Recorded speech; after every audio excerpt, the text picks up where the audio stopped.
Hey guys, welcome back to World of Warships. Today we're taking a look at the Pommern.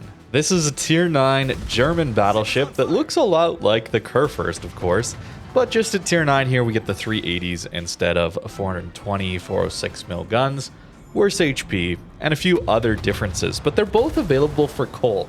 And I want to determine if Pommern is worth getting these days.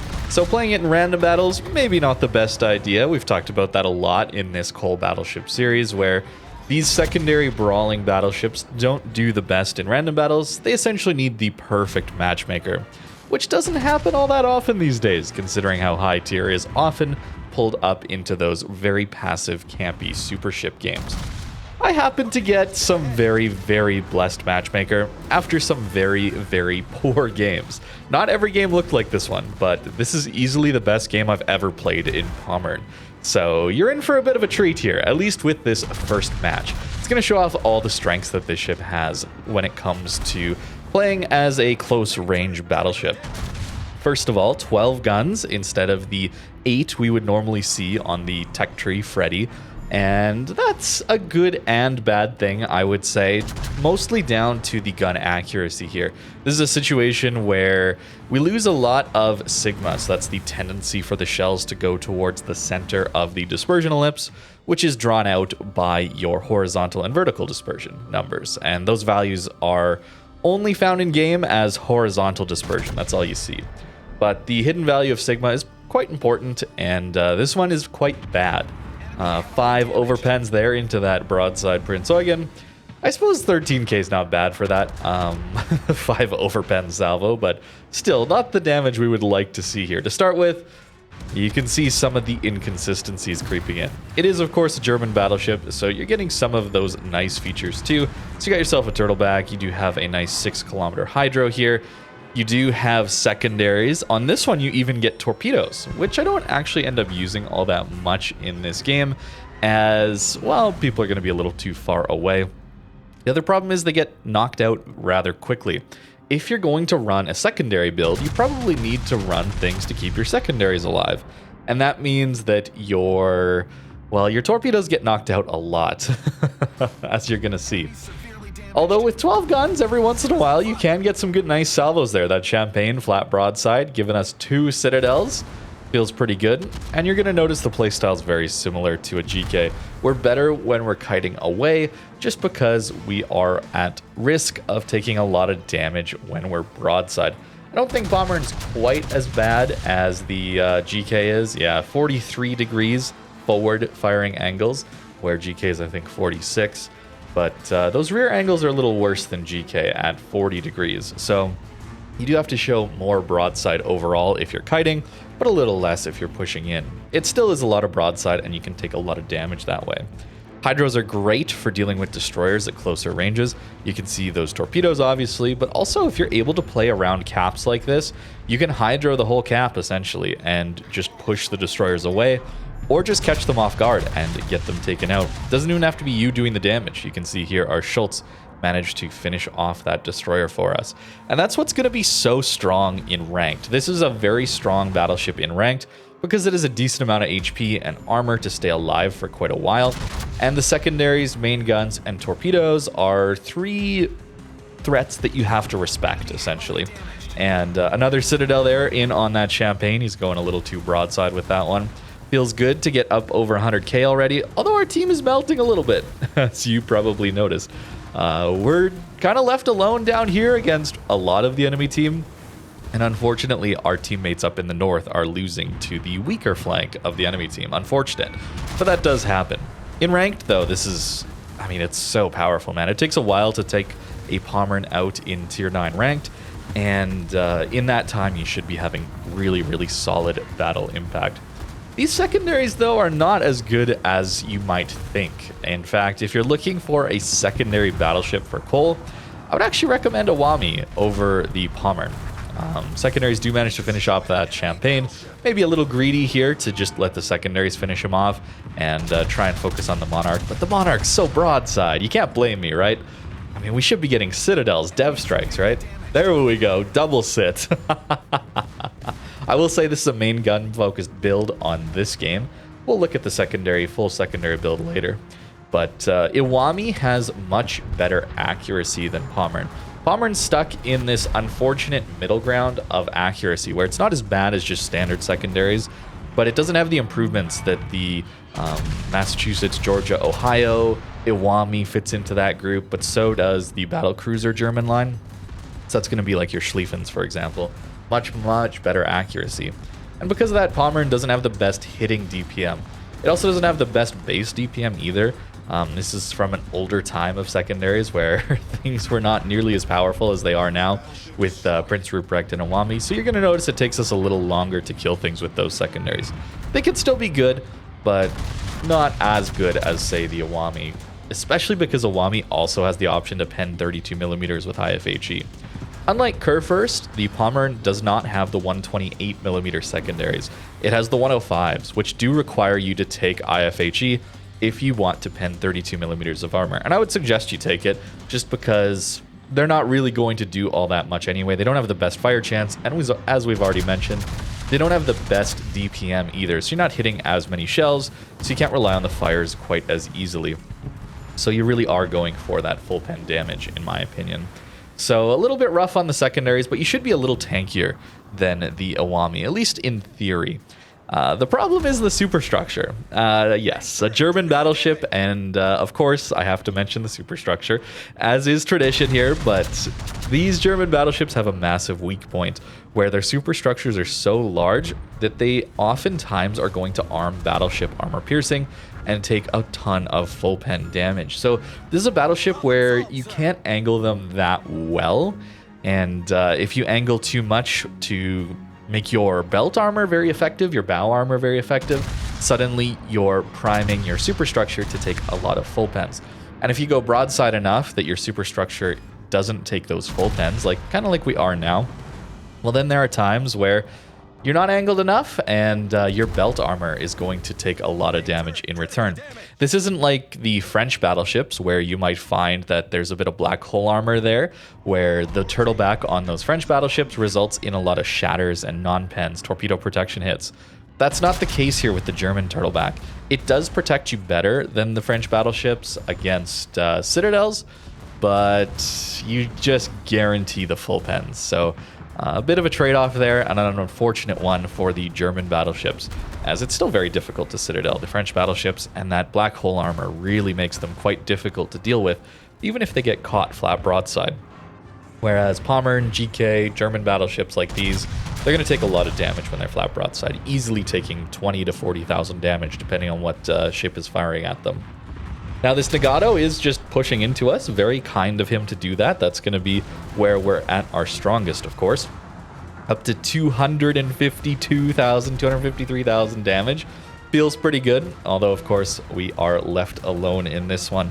That happens. That's fine. But nice to get a decent game here to show you guys at least some of the damage potential of this ship without having to clip together too many separate games. I was a little worried about Pommern. I'm not gonna lie, I was very worried about this ship, and you'll see why. My very first game was just dreadful. Here's a great example. I believe it's this salvo's coming in. We're angled here, and yeah, we lose like 25,000 damage or HP just like that, even though we're angled to all these guys. That's kind of the downside here. The 380mm guns is also not amazing because you don't have the overmatch of 27mm. At tier 9, that matters a little bit more. At tier 10, 406s aren't as powerful, so then I'm not as worried if you're 380s versus the 406s as much at tier 10.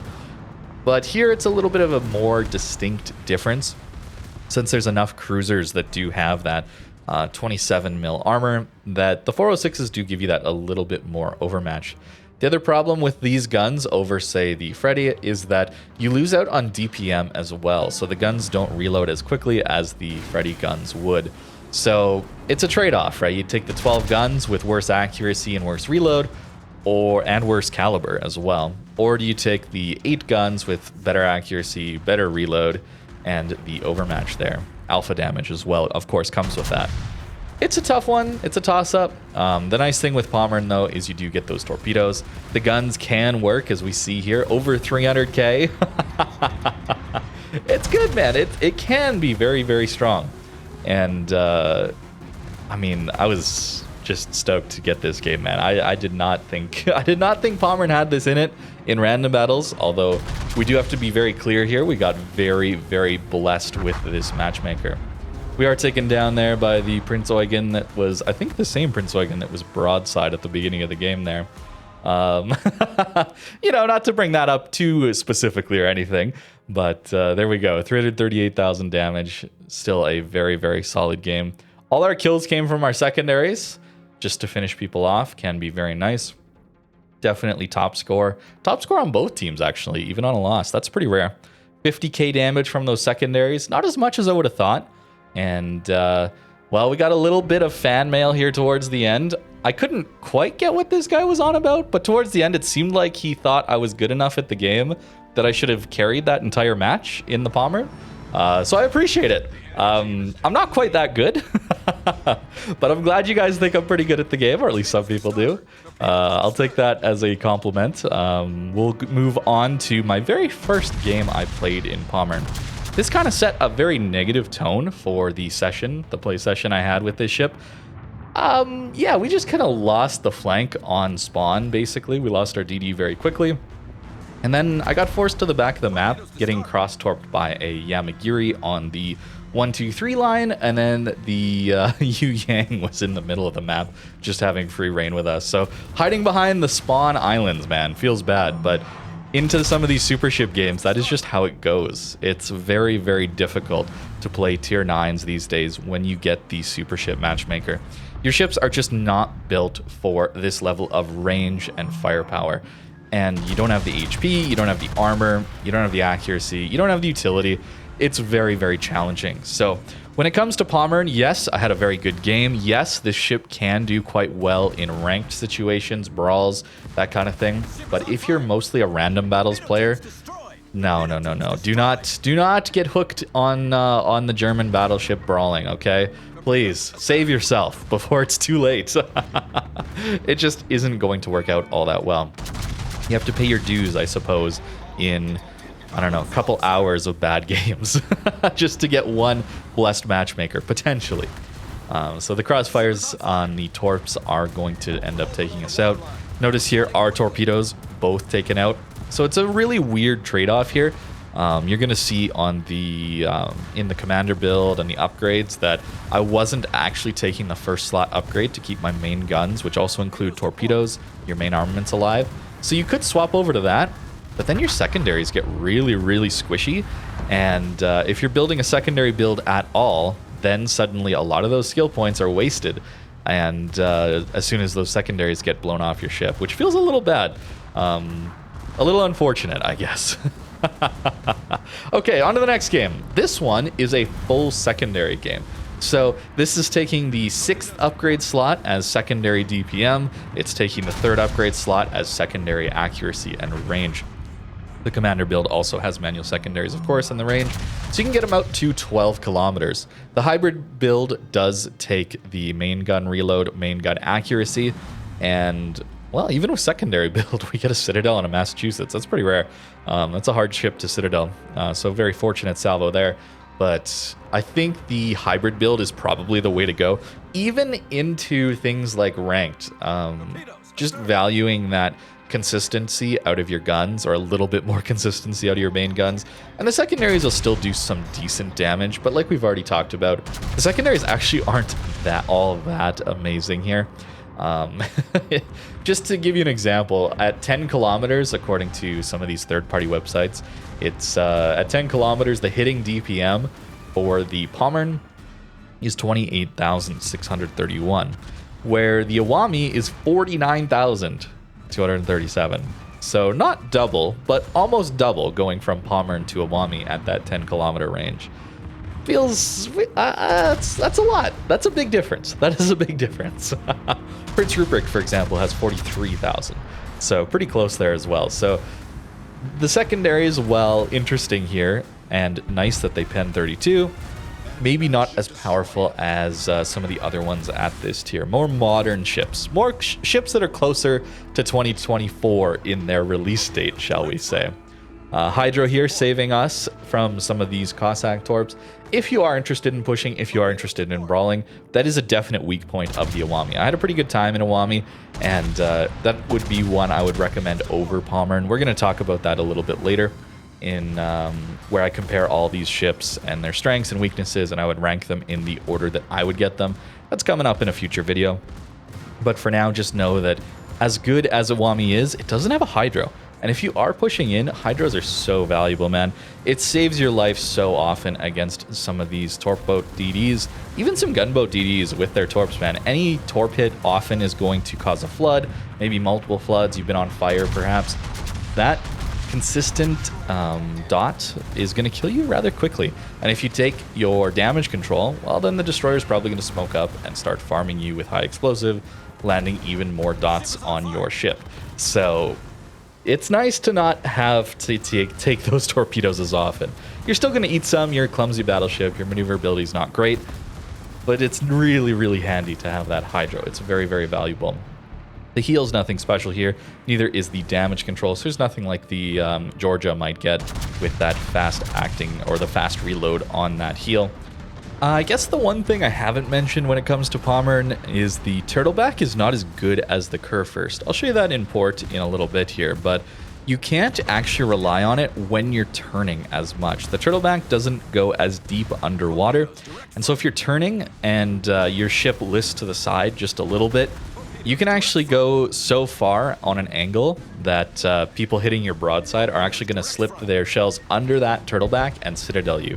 And that's just a feature of the Pommern and the Freddy hull. So this is specific to Tier 9. Tirpitz and Bismarck don't have to deal with this. I don't think Brandenburg deals with this either. I know GK doesn't deal with this. And, I mean, those might at very extreme turns, but for the most part, they don't have to worry about it. But Pommern does.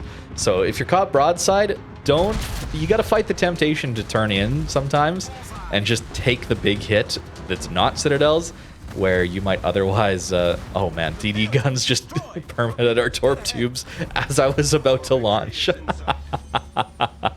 Unfortunate. So that is something you do have to worry about, play it a little bit differently than maybe you would some of the other German battleships. And it's not always going to come into play. It's pretty rare, but it can happen much more consistently here. Little both sides with the secondaries. Here's a nice example again of you can rush down destroyers some of the time. Again, in ranked, if you can rush into a camp and the DD's not expecting it, doesn't see you coming, maybe the islands blocked your approach, or they just didn't realize how aggressive you were going to push, you can run at some destroyers with this Hydro and do quite well, I would say. Unfortunate there to not dev strike the Eden. This happened a little bit earlier, but still got a Citadel, I guess. Not the most consistent guns here, of course, but you do have a lot of other utility that some of the other battleships at this tier don't have, where they rely solely on their main guns. A little bit of a kill secure on that carrier, but we'll take it. 158,000 damage with a more secondary focused build. I think this one also got around that 50k damage. Maybe it was more, actually. I'm trying to remember. We'll see it here. But 184 hits. That's not that many for a full secondary build, and we were in range for a reasonable amount of that time, I would say. It's good, but the secondaries on some of these other ships these days are quite a bit stronger, I would say. Okay, it was 50. That's good. And we got a couple fires for a bit of damage, too, even with IFHE. They can happen. And as for the build here on the Pommern, I would recommend going with that hybrid build, which looks a little bit like this.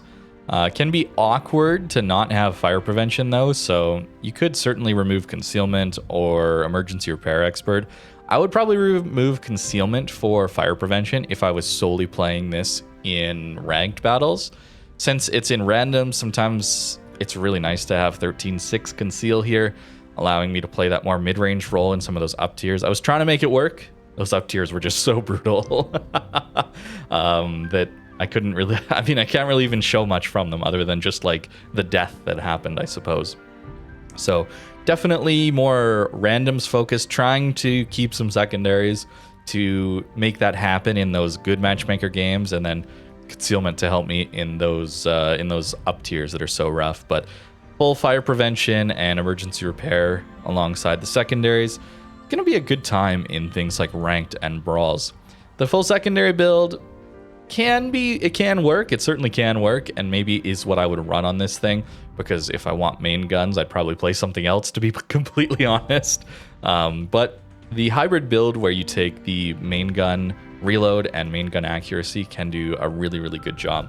And I mean, I guess I lost my Torps a lot, so maybe I should swap to this, but then our secondaries are a little bit weaker, so I don't know, man. I don't know, it's tough. And that is including preventive maintenance, by the way. So I did have improved preventive maintenance from Lucians as well, and still those Torps got knocked out quite a bit. It's tough. It's quite tough. Again, you do need IFHE to pen 32 millimeters with these smaller caliber secondaries on the Pommern compared to something like Kurfurst, for example.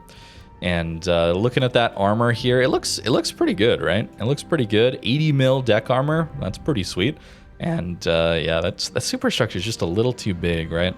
And then the armor belt here being 300. You know, you get full pens here a lot, and it's tough.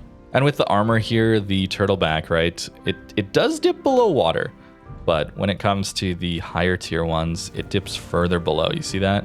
It's quite a bit further below water on the Preußen, the GK. I mean, it's the same armor between those two. But if I take a look at the Pommern again, it's not quite as far below water. And in turns, you can lift that up too high, which can suck. If I actually turn tier 8s here, you can see Bismarck as well goes quite a bit further below water again. In fact, maybe the most below water? Yeah, I would say so, actually. Interesting. I learned something today. But Pommern and Freddy, those are the worst. It is the same, by the way, between Pommern and Freddy. So, same weakness there. So if you've played Freddy, you know what you're getting into. I would think that it's not going to happen very often, but I do have to bring it up as it is a change. But that's going to do it for the Pommern today.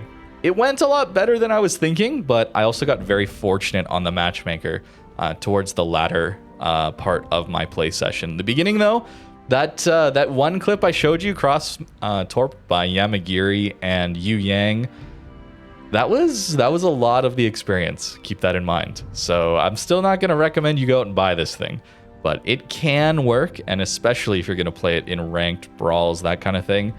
There is some power to be had here, much like there is with the Awami, the Kurfurst, any of these secondary brawling battleships. They perform very, very well in ranked battles and brawls. At close range, they're very good. Long range, not so much. And that's what randoms is. Very long range focus these days. So thank you very much for watching, and have a great rest of your day.